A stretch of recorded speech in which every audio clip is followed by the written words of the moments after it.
Hello বন্ধুগণ, সুনিতা সেনের ছাদ বাগানের জামরুল দেখার জন্য আপনাদের স্বাগত রইল। এবং আপনারাও এরকম জামরুল গাছ করে তারপর জামরুল খাবেন। দেখুন এইটা হচ্ছে সব থেকে রাজা জামরুল। এই যে আরও খুবই বড় হয়, বাদরে খেয়ে যাচ্ছে, সেই জন্য আমরা এই এখনও পাকিনি, তাই এই লম্বা বড় বড় হয়েছে, খুব মিষ্টি। এটা খুব সুস্বাদু। এরকম সুস্বাদু জামরুল আমি এর আগে কখনো খাইনি। মিষ্টি বেশি। জামরুল অনেক খেয়েছি বিডিতে, আমার দিদির বাড়ি বড় গাছে আর জামরুল আছে, খুব খেয়েছি, কিন্তু এরকম মিষ্টি না। আর এই তো পাকলে এরকম গোল সাইজ হয়ে যাবে, এখন তো লম্বা সাইজ আছে, এখনও পাকিনি। বাদরের জন্য আমরা সব ছিঁড়ে নিলাম।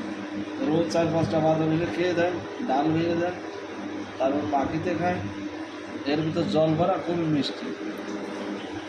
এইগুলো আজকে পূজায় দিব, পূজায় দেওয়ার পরে তার প্রসাদ করে গোবিন্দর সামনে দেবো, দিয়ে তারপর প্রসাদ করে আমরা খাবো।